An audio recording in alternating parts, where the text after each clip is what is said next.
ഉണ്ടാവും. അതെ അതെ വളരെ വളരെ എളുപ്പമല്ലേ. പിണറായി നിങ്ങൾക്ക് വിശ്വാസം ഇല്ലല്ലോ. പിണറായി എല്ലാം ഇത് കഴിയട്ടെ വേറെ ആളെ നോക്കാം. സംശയം പിന്നെ ചോദിക്കും. ഇതിനെ മറുപടി പറയുന്നത്.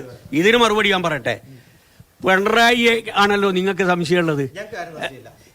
പിണറായി നിങ്ങൾ പറയുന്നതല്ല. സമൻസ് വന്നു എന്ന് മലയാള മനോരമയിൽ വാർത്ത വന്നു, വെബ്സൈറ്റിലുണ്ട് ഇല്ലേ?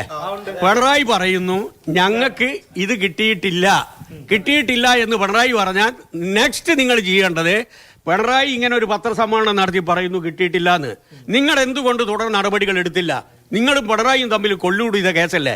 നിങ്ങൾ ഈ രാജിവെക്കണം, നിങ്ങൾ ഇതിന് പറ്റിയതല്ല എന്നാണ് പത്രധർമ്മം നിങ്ങളുടെ തലയിലുണ്ടെങ്കിൽ ചെയ്യേണ്ടത്. ഇൻവെസ്റ്റിഗേറ്റീവ് പത്രപ്രവർത്തനം ഇങ്ങനെയാണ് നടത്തേണ്ടത്. അല്ലാതെ പിണറായി അല്ല പറയേണ്ടത്. പിണറായിക്ക് കിട്ടാത്ത കാര്യത്തിന് പിണറായി ആണോ പറയേണ്ടത്? വേറെ എന്തെങ്കിലും ഉണ്ടോ ചോദിക്കും.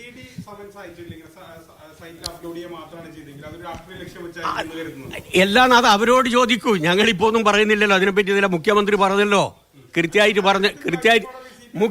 മുഖ്യമന്ത്രി പറഞ്ഞത് കൃത്യമാണ്. ഈ എല്ലാ ആൾക്കാർക്കും അറിയാം. സമൻസ് ഞങ്ങൾക്ക് കിട്ടിയിട്ടില്ല, എൻ്റെ മകനും കിട്ടിയിട്ടില്ല.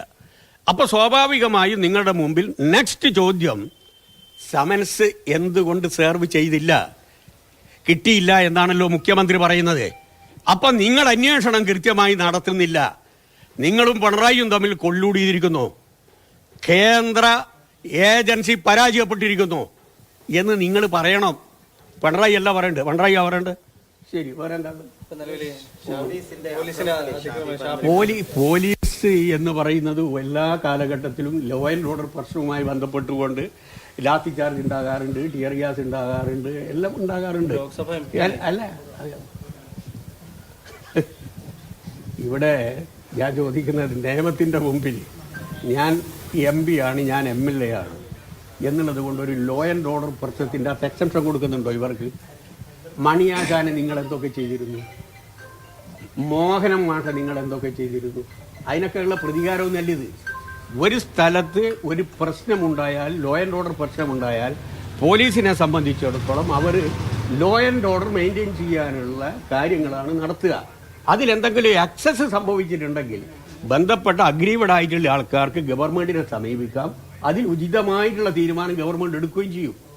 അങ്ങനെ ആഭ്യന്തര വകുപ്പ് കൈകാര്യം ചെയ്യുന്ന ബഹുമാനപ്പെട്ട മുഖ്യമന്ത്രി ശക്തമായിട്ടുള്ള നിലപാട് പോലീസുകാർക്ക് എടുത്തിട്ടുണ്ട്. ഇതിൽ നിങ്ങൾക്ക് എന്തെങ്കിലും ആക്ഷേപം ആർക്കെങ്കിലും ഉണ്ടെങ്കിൽ അഗ്രീവഡ് ആയിട്ടുള്ള ആൾക്കാർക്ക് ഇന്ന കാര്യങ്ങൾ നിയമവിരുദ്ധമായിട്ടാണ് ചെയ്തത്, നടപടി എടുക്കണമെന്ന് പറഞ്ഞാൽ ഉചിതമായ അന്വേഷണം നടത്തി ശക്തമായിട്ടുള്ള നിലപാട് ഗവൺമെന്റ് എടുക്കുക. അക്കാര്യത്തിൽ യാതൊരു സംശയവും. പോലീസ് അതിക്രമത്തിനെതിരായിട്ടാണല്ലോ നിങ്ങൾ കൊടുക്കേണ്ടത്. അതല്ല കൊടുക്കേണ്ടത്. അതായി പറയുന്ന ആൾക്കാർ ചെയ്യേണ്ടത് ഒരു നിയമസമാധാനവുമായി ബന്ധപ്പെട്ടുകൊണ്ട് ഇവിടെ എക്സസ്സായി അധികാരം ഉപയോഗപ്പെടുത്തി, ചെയ്യാൻ പാടില്ലാത്തത് ചെയ്തു, അതിന്റെ ഭാഗമായി അന്വേഷിക്കണം, നടപടി എടുക്കണം എന്ന് പറയണം. അല്ലാതെ ലോ ആൻഡ് ഓർഡർ പ്രശ്നം എവിടെ ഉണ്ടായാലും MLA നോക്കിയിട്ട് MP നോക്കി ഒന്നും ചെയ്യാൻ പാടില്ല എന്ന് പറഞ്ഞാൽ അത് UDF-നായാലും കഴിയില്ല, LDF-നായാലും കഴിയില്ല, ആർക്കായാലും കഴിയില്ല. ആക്രമണത്തിന് ഇവിടെ നിങ്ങളുടെ മാധ്യമങ്ങളോട് സംസാരിക്കുകയായിരുന്നു.